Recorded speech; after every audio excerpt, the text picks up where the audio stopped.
안녕하십니까. 동네 한울내과 원장 김상목의 넷장으로 삽시다. 신바람 강의 제 81강을 시작하겠습니다. 지금까지 여러 번에 걸쳐서 변화를 위한 동기부여에 대해서 강의를 했는데, 그 동기부여가 중요한 것은 어떤 사람이 무슨 일을 할 때는 무슨 하고 싶은 마음, 자기가 원하고 싶은 마음, 그것을 달성하려고 하는 것부터 시작해서 행동에 옮기지 않습니까? 그래서 동기부여라는 것은 액션을, 그러니까 행동에 옮길 때까지의 여러 가지 생각을 어떻게 한다든가, 느낌을 어떻게 해야 된다든가,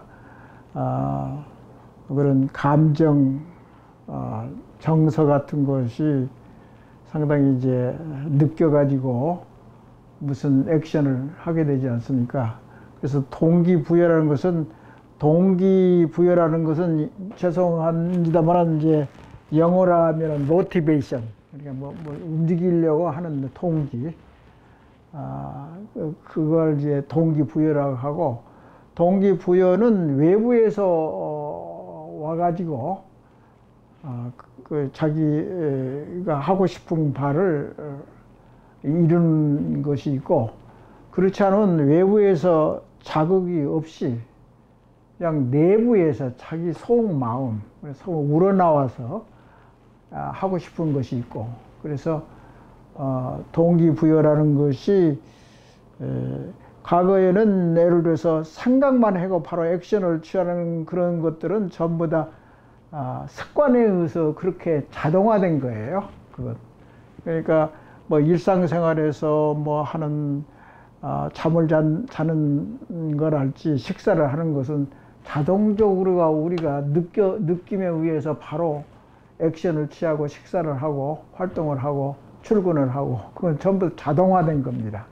그러면 자주 습관이 돼 가지고 그 자세한 이제 동기부여나 행동에 옮기는 것을 자세하게 설명할 필요도 없이 자동적으로, 반사적으로 그렇게 이제 우리 머리에 프로그램화 되어 있는 거죠. 그러니까 자동적으로 이제 장치가 그렇게 습관화되어 있는 것이 이제 대부분인데, 이제 그 외에 이제 아주 심각하게 우리가 결정을 해야 되는 경우, 어떤 계기가 있다든가 결정할 때는 우리가 심각하게 생각을 하지 않습니까? 그러니까 뭐 A라는 사업을 한다고 하면은 엄청나게 많은 것을 전부 다 따져봐야 되고, 계획을 세워야 되고, 계획서가 있어야 되고, 예산 뒷받침이 어떻게 되는 것도 알아요. 광범위합니다, 모든 게. 그리고 어떤 사람을 이제 결혼을 하게 되면 이분하고 결혼을 할 건가 말 건가, 그것도 굉장히 큰 결정이거든요. 그러니까 인생에서 상당히 중요한 대목인데, 그런 것을 우리가 따지고 생각하고 너무나 가볍게 하지 않지 않습니까? 아주 신중하게 생각하고 깊이 있고 넓게 생각하고, 자기가 모자라면 책을 모아서라도, 또는 뭐 딴 사람 친구나 뭐 스승한테 어드바이즈를 조언을 받아가지고 또 결정할 수도 있는 거고. 그래서 이제 그런 이제 생각 자체, 생각을 한다. 뭘 생각한다 하면은 이제 우리 뇌에서는 이미지가 상당히 중요합니다. 요새 뭐 디자인 같은 거 할지, 그런 시청각 교육 자료랄지, 그러니까 모든 것은 이제 글자도, 단어, 그런 글자도 중요하지만은 그렇게 시청각 자료랄지, 이제 그런 것을 통해서도 이제 생각을 깊이 할 수 있고, 그 생각의 순위가 그 과정이 상당히 복잡합니다. 복잡하게 생각하면 생각을 어떻게 할 건가. 그 학문이 많아요, 지금도. 그래서 우리가 이제 과학적으로 그걸 따지고 해서 많은 이제 인문학적인 자료나 심리학적인 자료들이 많이 이제 쌓여가지고 과학화되어 있습니다. 그러니까 어떻게 생각하냐에 대한 과학적인 기술, 연구, 논문, 발표, 그런 것이 항상 매스컴에서도 많이 이제 우리가 접할 수 있는 건데, 그 생각을 어떻게 해야 되는가? 느낌이란 것은 어떤 느낌 또는 감정, 감성, 감정 이런 것이 어떻게 태동하고 그것이 나타났을 때 어떻게 컨트롤하느냐, 그런 여러 가지 관련된 과학적인 이제 데이터나 뇌과학의 발전이랄지 의학적인 발전이랄지 그런 게 자꾸 이제 세분화되고, 어떤 경우에는 뭐 DNA 레벨 차원이 여러 가지 있지 않습니까? 원자, 분자, 전자, 또는 DNA 차원의 논할 수 있는 거고, 그렇게 해서 과학이 발달함에 따라서 그 세분화되고 더 명확하게 되고 이제 그게 발전이 되는 거죠. 그래서 이제 서두가 좀 길어졌습니다만은, 동기부여는 왜 이게 맞닥뜨려서 이제 화두가 되냐면은, 우리가 먼저 강의에서도 이야기했지만은 우리가 변해야 산다고 그러지 않습니까? 변곡점 또는 전환점에 와 있다고 그러지 않습니까? 코로나 바이러스에 의해서 모든 각국 나라의 국민성까지도 그 수준이 드러나진 게, 그게 이제 현상이 지금 계속 나타나지 않습니까? 우리 사회에서도.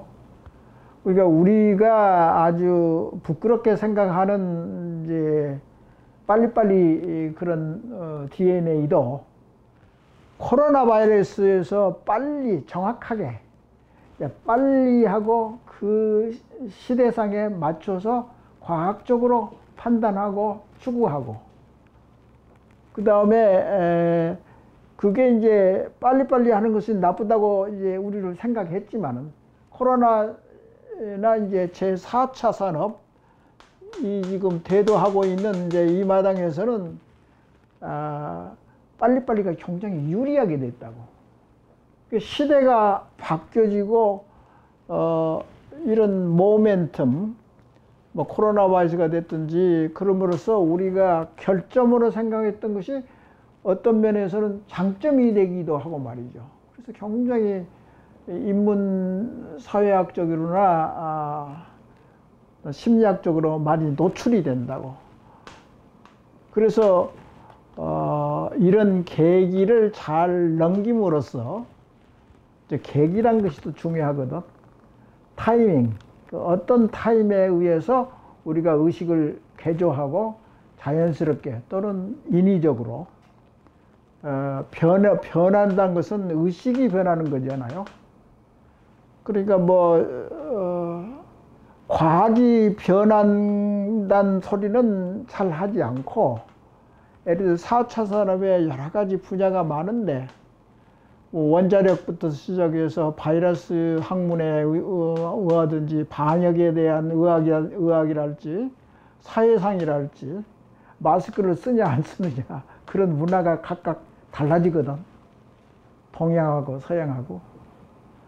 그리고 동양에서는 이제 집단의식 또는 공동체의식이 두각을 나타내는 거죠. 그 전에는 그게 두각이 잘 안 나타났어요. 그러니까 질서의식이 있다는 것은 그 공동체가 공감을 해서 잘 지켜나가는 것이 그게 성숙한 선진의식이라고 이야기하는데, 제 생각에는 그게 우리나라에 그렇게 그런 집단 의식이랄지 공감 의식이 그렇게 많지 않았어요. 근데 코로나 때문에 이게 서로 조심해야지 코로나를 스트레스나 코로나 바이러스를 막을 수 있다고 그런 계기가 생겼단 말이에요. 계기가 생겨서 거기에 대처하는 이제 의식을 발전시켜야 한다. 그러니까 이런 시점에서 A 지점에서 B 지점으로 이제 목표를 세워가지고 우리가 전진하는 마당에서 어떤 것이 우리가 고쳐야 할 아이템인지, 그리고 장래 변해가지고 새로운 가치관이나 새로운 가치관이라면, 이 가치관은 이제 기계 문명에서 하는 과학적인 이제 4차 산업하고는 좀 다르죠.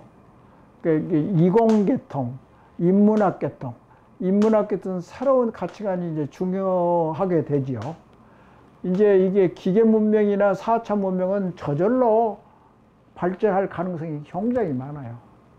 또 상당히 빠른 템포로 이게 변한다고.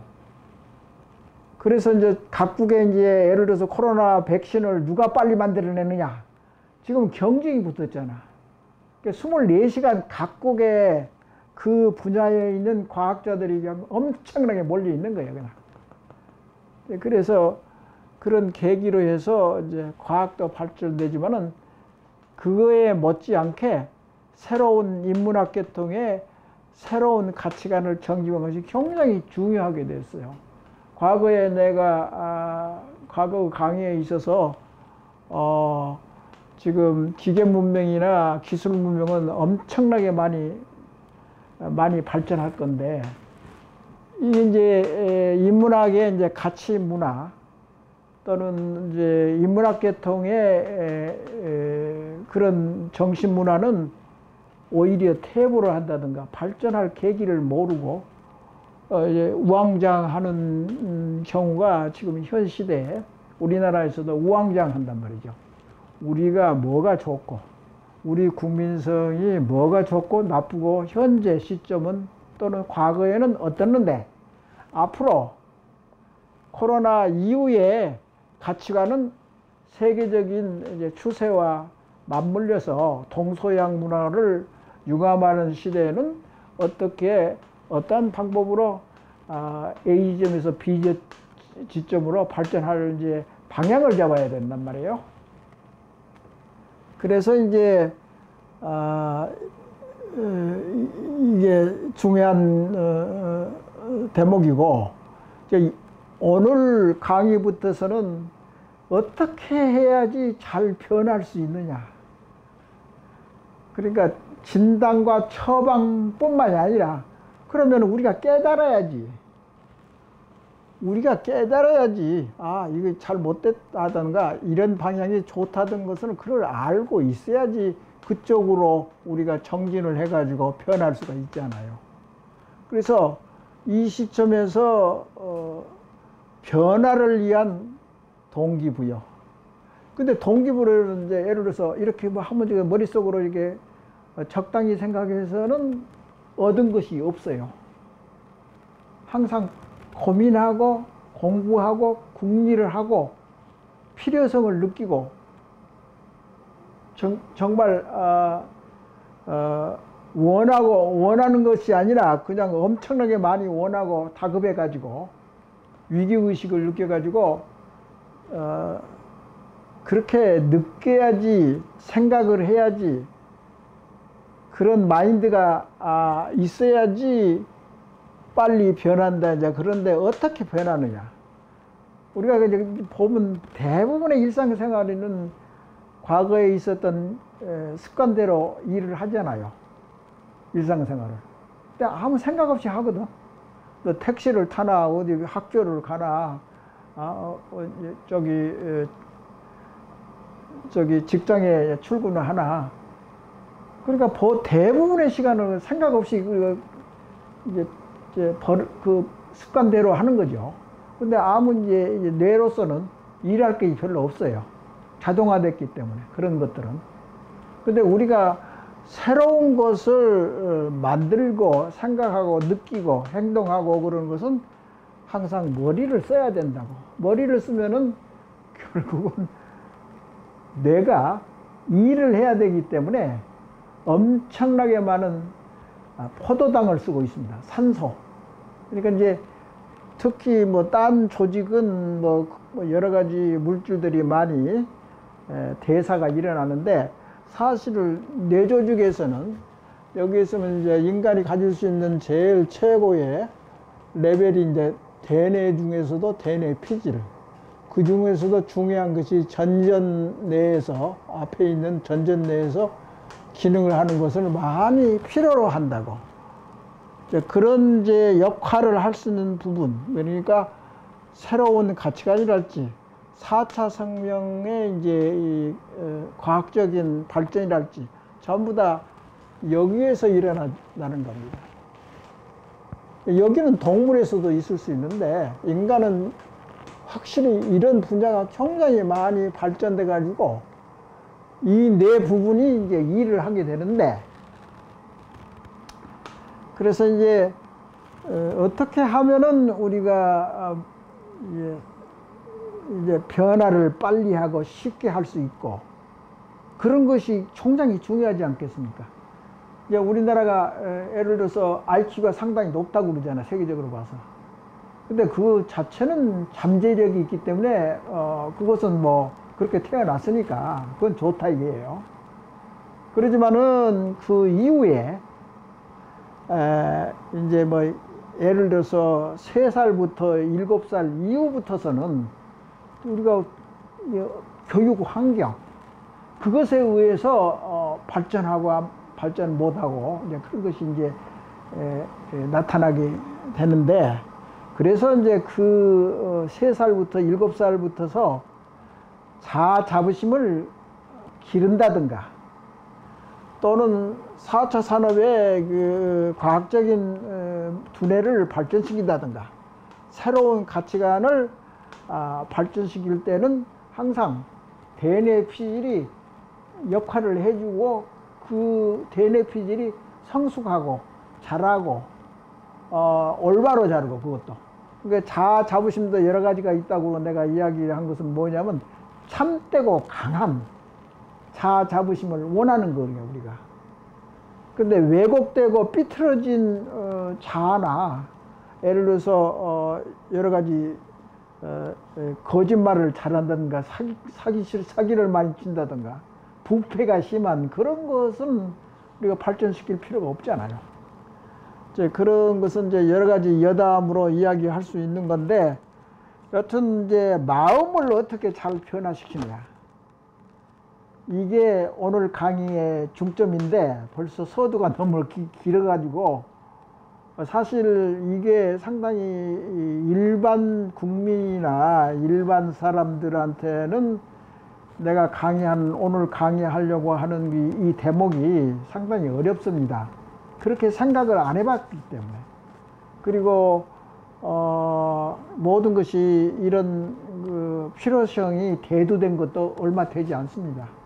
예를 들어 우리 식민지 시대랄지, 또는 뭐 조선 말기랄지, 생각을 하기 위해서 어떻게 생각하는 것이 잘 생각하느냐, 그런 학문이 없었습니다. 특히 동양에는 그렇게 따지는 문화, 과학적인 그 레벨은 없지만은 경험에 의해서 결과적으로 우리가 이제 동양 사회에서는 이제 성인들이 많이 나타났죠.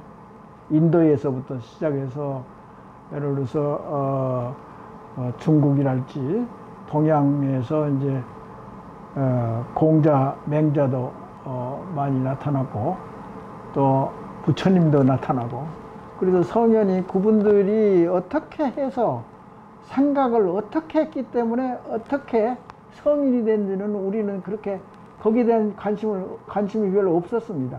근데 서양에서는 이 과학적인 분별력이나 분석력이 굉장히 강하기 때문에, 그 사람들은 그렇기 때문에 어떻게 해서 생각을 쉽고 잘할 수 있는 방법을 연구를 하고, 그런 과학은 또 잘 터득을 해가지고, 예를 들어서 자아 자부심만 보더라도 이제 정신 분석학이랄지 또는 자아 자부심의 학문이 아주 잘 발달했고, 서양의 이런 우리가 이제 서구 이제 교육을 많이 받았으니까 이제 어느 정도 서구화 되어 있잖아요.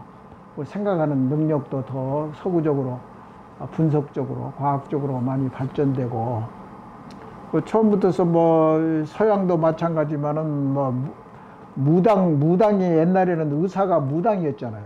그 서양에서도 무당이 의사였고 동양에도 마찬가지입니다. 그러니까 이제 이렇게 동서양을 막론하고 이렇게 발전해 왔는데, 동기부여를 실제 또는 방법, 동기부여라는 것은 동기를 부여해야지 변한다고. 그러니까 동기부여라는 것은 사실은 무엇을 했을 때, 인위적으로 했을 때, 습관적으로 뭐 식사하고 그런 게 변할 필요가 없잖아요. 이미 벌써 다 습관화되어 있기 때문에. 그렇지만 모든 중요한 잡다한 창조적인 생각이랄지, 그런 창조 그러는데, 창조라는 것이 뭐 적당히 생겨나는 것은 아니잖아요. 그리고 큰 이제 뭐 건물을 짓는다고 해도 신경을 쓰잖아요. 그러니까 신경을 쓴다면 생각을 많이 한다는 거고, 과학적인 궁리를 많이 한다는 거예요. 어떻게 궁리를 하고 어떻게 변해야지. 변한단 말은 기존의 틀을 벗어나서 새로운 것, 원하고 싶은 것, 되고 싶은 것, 그러면서 발전하는 단계란 말씀이에요. 그래서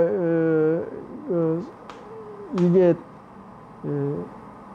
변해야 산다는 그런 당위성이랄지, 동기부여의 당위성을 내가 설명을 하려고 애를 쓰고 있습니다.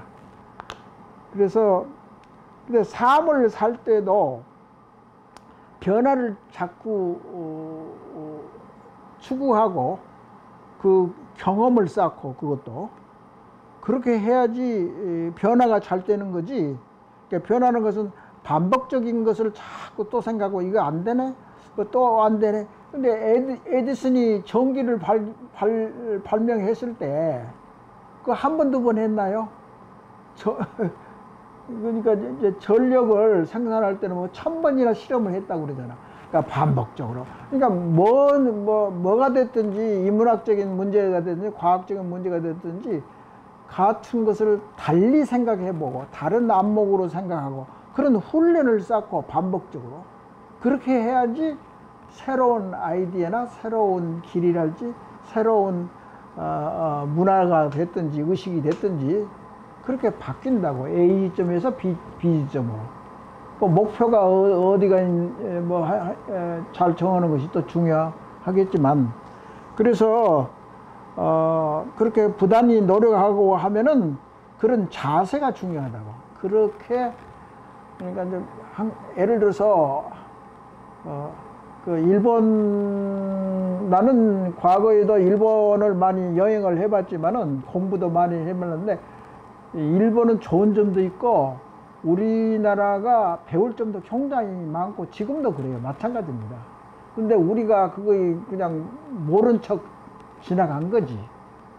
근데 이제 요새 이제 코로나 때문에 해서 우리가 코로나 방역을 하니까 이게 차이가 벌써 눈에 훤하게 나타나거든. 그러니까 이제 이게 새로운 시대가 이제 도래한 겁니다, 지금. 근데 이제 일본 사람들이 이제 좋은 점도 있고 나쁜 점도 있고, 우리나라도 마찬가지예요.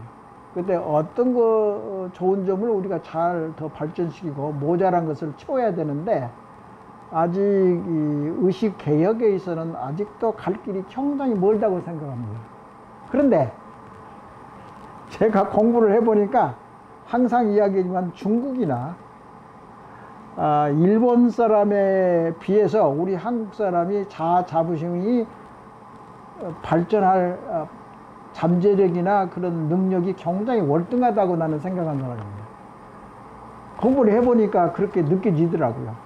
이런 것은 코로나가 일어나기 이전부터서 나는 2년, 3년, 4년 계속 그것을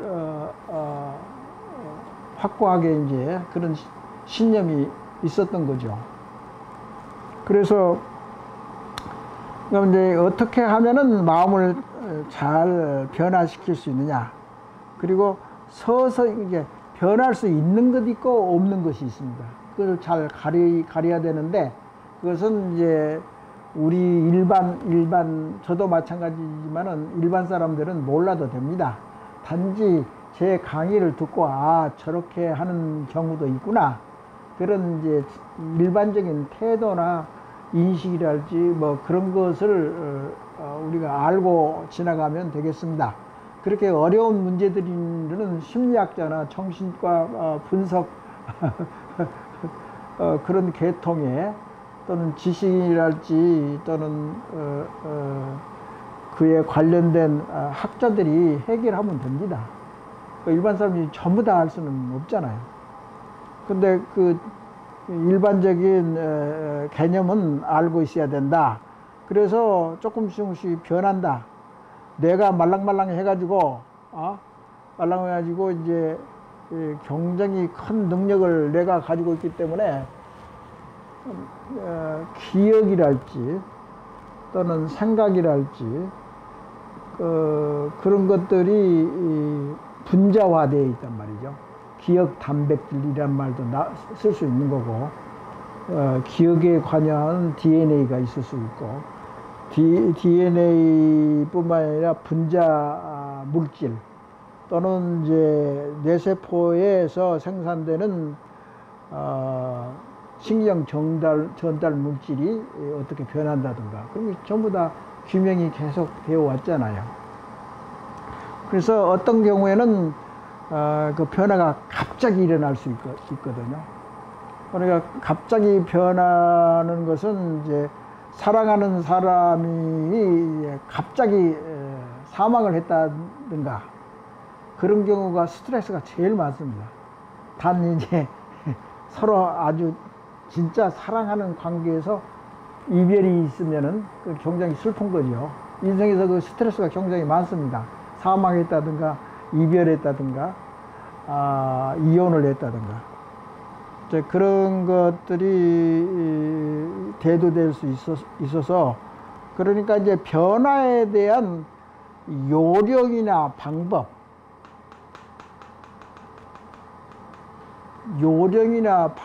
같은 것을 조금 어느 정도 알고 있으면 빨리 변할 수 있단 말이죠. 그러니까 그 빨리 변할 수 있는 환경을 우리 자체적으로 우리가 공부하고 단련하고 그러면 그 결과가 더 즐거움을 얻을 수 있고 성공과 사랑을 느낄 수 있다. 변하니까. 뭐 예를 들어서 사랑하는 사람은 건보도 보조개로 생각한다고 이제 그런 이제 마인드가 있잖아요. 그러니까 이 생각에 의해서 머릿속에 그려진다고, 이제 이미지가 박혀 있다고, 그런 것이 제일 잊어버리지도 않고 오래 간단 말씀입니다. 그 뇌 조직이 변한 겁니다. 그게. 자, 그렇게 이제 이야기할 수 있고, 그래서 예를 들어서 두려움이 있다던가, 뭐 예를 들어서 무대 공포증이란 게 있잖아요. 그 대중 앞에서 연설하기 하면은 가슴이 조마조마해가지고 일을 못한 사람, 어떤 자극이 있어서 공포증이 있는 사람도 있고, 심지어는 뭐 공황증이 있는 사람도 있고, 그래서 그런 여러 가지의 문제점을 아우를 수 있고, 그러면은 이제 결국은 스트레스를 어떻게 잘 코칭하고 자기가 조절하고 그런 것부터 해가지고 어떤 이제 자기가 심지가 있는 사람, 자아 자부심이 강하고 참된 사람은 심지가 강하다고 말할 수 있잖아요. 그런 사람은 흔들림이 별로 없어요. 자기 신념이 있고, 인생을 어떻게 살아가야 할 때는 신념이 있으면 그것은 자기한테 좋은 인생관이 있는 거죠. 그렇게 어떻게 변화시키느냐 이거죠.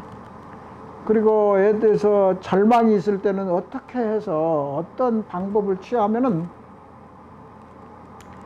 그런 희망이 생기고 소망으로 변할 수 있느냐. 그러니까 아주 좌절감에 있을 때 어떻게 회복을 해가지고 정상으로 돼가지고 그것을 반작용에 의해서 소망으로 바꿔줄 수 있습니다. 그러니까 부정적인 상태에서 긍정적으로 어떻게 빨리 바꿀 수 있느냐. 그리고 항상 목표와 행동을 할 때 모호하게 적당하게 우리 국민성에 적당주의가 많잖아요. 이제 그런 것을 이제 그러니까 뭐 좋은 점 나쁜 점 뭐 다 아울러서 생각할 수 있는 틀이 바로 자부심 또는 뭐 이게 의식 구조의 변화 이런 것이 이제 중요하다 그 말씀입니다. 그리고 복합적이고 복합 학문이죠. 융합 학문. 그리고 이제 낙관적이고 긍정적인 이제 마음가짐이 중요하고 시각화. 시각화란 말은 이제 우리가 머릿속으로 생각할 때 그림이 나타나잖아요. 이미지. 항상 옛날 그 친구를 생각할 때는 그 친구 얼굴이 이미지로 나타납니다. 그게 이제 일반적으로 우리가 이야기할 수 있는 거고, 그 자기 암시를 하면은 항상 좀 변하기 쉽고, 시각화하면은 이제 더 리얼하게 나타나는 거죠. 어떤 자기가 목표치가 됐든지, 어떤 인물이 됐든지 간에. 그리고 목표 설정이 또 중요하고, 또 이거 과거에 부끄러운 흔적이 있다든가 상처를 받은 사람은 그것을 잘 어떻게 자기가 명상을 하든지 뭘 하든지 좋은 방향으로 해방될 수 있습니다. 그런데 부끄러운 일이 일생 동안 자기만 끙끙 앓고 있을 필요는 없고, 자기가 그것을 벗어날 수 있는 방법을 조금 알아야 됩니다. 알아야지 아까운 인생을 제대로 지낼 수가 있는 거죠. 그래서 모든 것을 변화를 어떻게 하면 촉진시키느냐, 그런 것이 이제 중요한데, 그러니까 우리가 보통 이야기할 때 변하고 싶다 그렇게 이야기 않지 않습니까? 그런 말을 하면 또 무슨 소리인지 잘 모르냐. 변화를 하고 싶다. 그냥 뭐 바꾸고 싶다는 조금 더 이해가 쉽지요. 그러지만은 이제 내가 이런 상태고 왜 내가 못났어, 왜 이렇게 능력이 없어, 자책감에 의해서 뉘우치고 해가지고 생기를 얻고 의욕을 다시 찾아가지고 씩씩하게 살고 말이죠. 열심히 살고 긍정적으로 살고 그렇게 변화시켜야 된다고. 그러니까 변화하기 쉽게 어떻게 해야지 변화하기 쉽게 우리가 그것도 배워야 된다고. 변화를 쉽게 하는 그런 상황으로 만들기 위해서 우리가 머리를 좀 쓰고 그러면 더 쉽게, 동기가 부족하면 동기를 어떻게 올리느냐, 원하는 것을 어떻게 빨리 변화시키느냐, 마음의 여유를 가지고 자신에게 신중하게 접근하고 검토하고, 그래서 자기 변혁이나 자기 변화를 쉽게 내적으로 머릿속으로 생각하는 것, 그런 것들을 하나씩 다음에 이어지는 강의에서 계속 이야기할까 합니다. 그러니까 변해야 산다. 이것을 어떻게 해야지 쉽게 변화하느냐 이거죠. 그런 환경을 만들고 그러한 마음의 태도를 만들어내는 것, 그게 이제 하나의 예가 되겠는데, 심리학에서는 그런 것을 만들기 위해서 생겨나는 심리학의 한 부류가 있습니다. 그게 이제 NLP라는 그런 학문인데요. 이게 아마 40~50년 됐을 거예요. NLP. NLP라는 무슨 약자냐면은 뉴로 N자, 링구이스틱, 언어. 링구이스틱이라는 것은 이제 말로 나오는 언어란 말입니다. 영어로. linguistic, 신경 언어 프로그램, NLP. 그래서 세계적으로 NLP를 공부하는 사람이 꽤 있습니다. 특히 심리학자들은 이것이 좀 어느 정도 알고 있죠. 근데 이런 것이 우리 사회에 많이 퍼지지 않았고, 그리고 뭐 교수 레벨 정도, 그 정도에서 이게 쓰는 말이지만은 이것은 아주 외울 필요는 없습니다. 다음 강의에서도 이것에 대해서 그런 것이 있을 수 있겠구나, 그런 학문이 있겠구나, 그럼 나도 그렇게 비슷하게 한번 해보자. 저도 이 학문을 1년 전에도 몰랐습니다. NLP가. 왜 그러냐면 내가 정신학을 전공하고 뭐 심리학을 전공한 사람이 아니잖아요. 나는 내과를 전공하는 사람이기 때문에 몰랐는데, 이 자아자부심을 공부하다 보면 자아자부심을 어떻게 하면은 우리가 일시적으로 발전시켜가지고 정신문화를 압축성장, 경제적인 뭐 기술적인 혁명이 아니라 인문학적인 정신적인 혁명을 짧은 시간에 압축성장할 수 있지 않느냐. 그게 이제 내 짱으로 삽시다. 그거에 더 원활하게 그걸 발전시키기 위해서 이것을 나도 이제 넷장 개념에서 이제 끌어다 쓰는 거죠. 그러지 않겠습니다. 이런 사람들이 뭐 4, 50년 된 유명한 사람들이, 세계적인 유명한 사람들 이걸 확립을 했어요. 그러니까 모든 것이 뭐 쉽게 일어나는 건 아니죠. 정신이 쉽게 바꿔지겠습니다.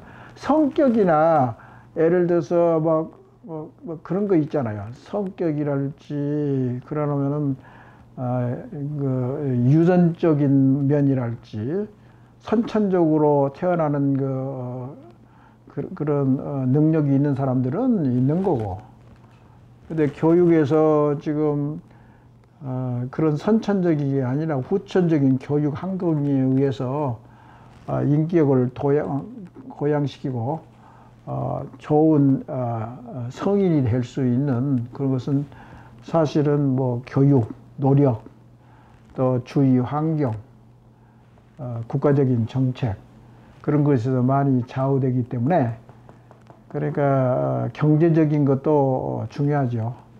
뭐 다 아시겠지만 경제적으로 약한 가정에서는 경제적으로 약한 자녀들이 나와가지고 굉장히 자부심도 약하고, 그리고 이제 병도 잘 걸린다고 그렇게 돼, 수명도 더 짧다고 그러잖아요, 그 사람들이. 그런 모든 것을 감안해서 지금 이 강의를 마무리하는데, 여하튼 신경 언어 프로그램이라는 것은 신경, 뇌 속이 됐든지 말초신경이 됐든지 거기에 언어, 그러니까 이제 언어라는 것은 뭐 단어가 됐든지 문의가 됐든지 또는 느낌이 됐든지 그런 것이 이제 머릿속에 담아져 있다. 그러니까 예를 들어서 동기부여 그러면은 그 뭐 글자로 보면은, 단어로 보면은, 언어로 보면은 이제 동기부여라는 것이 모티베이션, 자기가 이제 추진력이지, 추진할 수 있는 그런 동기부여를 생각을 한단 말이죠. 근데 그 이미지가 어디에 심어져 있느냐면 뇌 세포에 이미지가 박혀 있어요. 기록되어 있어요. 프로그램화 되어 있어요. 그렇기 때문에 우리가 무슨 동기부여라고 내가 말을 하잖아 지금. 근데 그 동기부여라는 그 이미지가 벌써 뇌 속에 전부 다 그려져 있고 박혀 있고 물질화 되어 있어요. 그러니까 정신이 구조화되어 있단 말을 씁니다. 정신이라는 것은 정신이 무슨 물체가 있나? 보이나? 그렇게 생각하지만 사실은 저기 뇌과학적으로 보면은 그게 정신 그 어떤 뭐가 됐든지 뭐 사과가 됐든지 무슨 뭐 신념이라는 정의가 됐든지 공평이 됐든지 뭐 자유가 됐든지 그런 것들이 전부 다 뇌 속에 심어져 있어요. 프로그램화 되어 있고, 그래서 각인되어 있단 말이죠. 각인되어 있단 말을 많이 쓰죠. 그러니까 그게 이제 정신 문화도 뇌소에 정신적인 구조화가 되어 있다. 구조화라는 것은 물체의 같이 모양과 형태가 있다, 그 말씀입니다. 그래서 그런 것을 잘 이해를 하면은 이제 의식이 확창이 일어날 겁니다. 이번 강의는 이걸로 마치겠습니다. 감사합니다.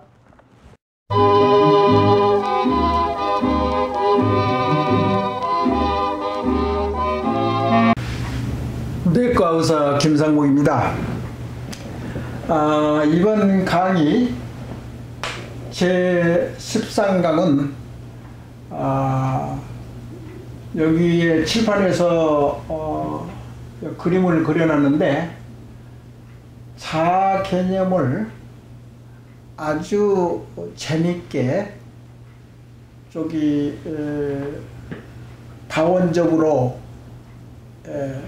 표현하면서 이 자아 자부심을 더 실감나게 표현한 그림입니다. 그래서 결국은 내용은 자아 자부심인데, 이건 내가 생각엔 창조적인 그림입니다. 이게 또 더 재미있습니다. 그래서 제시를 하는 건데요. 이 그림은 이게 히드라, 상상의 히드라 모델이라고 이런 그림을 통해서 자아 개념을 설명하려고 합니다. 이게 이제 찾아보니까 내 영감에 의해서 히드라라는 것이 갑자기 생각이 나가지고, 바닷속에 이제 히드라라는 것은 이제 강장 동물의 일종으로 촉수가 이렇게 나와 있습니다. 그래서 바닷속에 들어있는 플랑크톤 뭐 그런 미세 물질을 흡수해 가지고 생활하는 동물입니다, 이게. 그래서 촉수가 뭐 3개 있을 수도 있고 10개 있을 수도 있고, 그래서 이게 좀 특이한 동물이기 때문에 예를 들어서 그리스 시대의 신화에서 히드라라는 괴물에 관한 그 이야기가 나옵니다. 그래서 옛날 사람들도 히드라라는 동물이 상당히 특이하다고 생각해서 그런 이제 히드라 귀신이라고 할까, 또는 뭐 괴물이라고 할까, 그런 것이 이야기가 나와 있습니다. 그래서 이제 여기가 이제 예를 들어서 바다에 이제 바위가 있다면 이게 부착이 돼 가지고 히드라는 생활을 하는데요. 이제 이 그림이 이제 굉장히 역동적이고 활동적이기 위해서 이걸 인용을 하는 건데요. 예를 들어서 여기 촉수가 하나, 둘, 3가지가 나와 있지 않습니까? 근데 여기는 이제 개인적인 이상 자아 개념이 한 사람 안에 이제 내부에 존재하는 겁니다. 그리고 이제 여기에서도 강한 자아도 있을 수 있고요, 개인에 따라서. 또는 참된 자아가 있을 수도 있고, 또는 왜곡된 자아가 있을 수 있고, 그러니까 이제 자아 종류와 정도에 따라서 여러 가지 종류의 이제 자아가 있는데, 간단히 말해서 개인 이상 자아, 개인이 추구하는 가장 이상적인 목표, 그게 이제 이상자인데요. 그러니까 뭐든지 그래요. 자기가 성공하고 행복을 찾기 위해서 최선을 다하고 가장 이상적으로 목표를 달성했을 때는 결국은 각 개인이 개인적인 자아의식을 강하게 발휘함으로써 성공하고 행복을 찾을 수 있다, 그런 걸 이야기할 수 있고요. 이쪽에는 이제 개인 현실자, 그러니까 이상적인 아이디어란 이상이 아니라 여기는 현실적인 자. 이쪽에도 이제 개인 현실자가 있는데, 여기도 보면 약하고 왜곡된 자, 약하고 왜곡된 자. 이렇게 좀 복잡하게 있는데 결국은 이런 개념이나 도표가 이 어려운 학문을 빨리 이해하고 서로 디스커션을 할 수 있는 용어들이랄지 이런 그 개념이 머릿속에 잘 심어지고 잘 훈련할 수 있는 계기가 되기 때문에 내가 이 도표를 좋아하는 이유입니다. 그래서 여기 예를 들면은 우리 동양 사회에서는 예를 들어서 여기가 이제 집단 자아의식, 집단 자아의식이 강한 나라는 이상 자아하고 현실 자아하고 이제 이렇게 같이 이제 움직여주는 거죠. 그 다음에 서양에서 강한 이제 개인적인 자아의식일 때는 이제 이 왜곡된 자도 통틀어서 이렇게 작동을 하는 거죠. 이제 동양에서는 우리나라에서는 이제 이런 식으로 이제 자아가 발달하는 것에 따라서 조금 성질이 다르죠. 이것은 개인적인 거고, 이것은 이제 상대방의 히드라 모델이라고 써놨습니다. 그러니까 이제 우리가 서로 공동생활을 할 때 자신하고 상대하고 이렇게 교류를 할 때, 소통을 할 때, 이것이 이제 상대방의 자아가 세 가지가 있는 거고, 결국은 같은 한 개인의 이게 다 이제 있는 것을 표시하는 거고, 이것은 이제 자신의 이제 자아 개념을 이야기한 거고요. 여기는 이제 사회 국가의 히드라 모델이라고, 그리고 이제 나와 상대뿐만 아니라 우리 국가나 공동생활체, 가정을 포함해서 가정의 사회 또는 이제 공동체 국가 그런 개념이들이 있고, 그때는 또 이 자아가 이제 따로 이제 분리해서 생각할 수 있는 거죠. 그래서 이거 차차차차 이제 이걸 발전시켜서 설명을 쉽게 하려고 노력을 하는데 상당히 어렵습니다. 그런데 이 도표는 그림은 참 좋다고 생각이 됩니다. 그리고 이제 지난 강의 때 자아 능력 도표를 제시한 바가 있는데 이제 한 가지 빠트려진 그 부분이 있습니다. 예를 들어서 다시 리뷰를 하면은 이제 7번을 9번을 봅시다. 9번은 당신은 무언가 잘 안 되면 그 책임이나 비난을 자기에게 돌린다. 모든 것을 책임을 자신에게 돌리면 이제 어떤 현상이 일어나냐면, 예를 들어서 공평하게 자기가 양심적으로 정직하게 이것을 판단하고 자기 자신을 평가를 했을 때는 양심과 정직이 없으면 절대 불가능합니다. 왜 그러냐면은 이것을 속이고 자기가 자아 자부심을 정립한다고 하면은 그것은 왜곡된 겁니다. 그게 아주 중요하거든요. 그래서 대부분의 이제 강하고 참된 자아 자부심, 개인적인 면에서 이런 것이 이제 적절했을 때는 중간 정도 되는데, 무슨 일을 해가지고 잘못됐으면 자기를 탓한단 말이죠. 자기 비하하고 자기를 과소평가를 해가지고 책임 비난을 자기 탓으로 돌리는 거예요. 이것도 문제라고요. 그러니까 소심이들이 이제 이런 경향이 있는데, 그 자아 자부심이 낮은 사람도 항상 이렇게 태도를 이런 식으로 보입니다. 이게 참 재미있지 않습니까? 그와 반면에 우리가 욕심이 많다든가 기득권의 권력이 많다든가 그러면은 이제 이게 너무나 자기 자신을 과대평가해서 자기가 책임과 비난을 상대편이나 사회 탓으로 자꾸 돌립니다. 그러니까 변명이 되겠죠.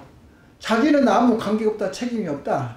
상대방이 책임이 있고 상대방의 이제 이 탓이 있다는 거, 이게 아주 나쁜 사이클이 돌아갑니다. 예를 들어서 우리 한국 사회가 그렇다고 한다고 하면은 이것은 아주 사회에 저해되는 의식 수준을 자꾸 끌어내리는, 방해가 되는, 저항하는 이런 사회가 되는 겁니다. 그래서 아무리 좋은 의식 구조나 의식 수준을 높이자고 운동을 해도 잘 안 되는 이유가, 이런 사람들은 예를 들어서 맨날 피해만 주잖아, 사회에. 그러니까 어떻게 이게 수준이 올라가겠습니까? 한통 속인데.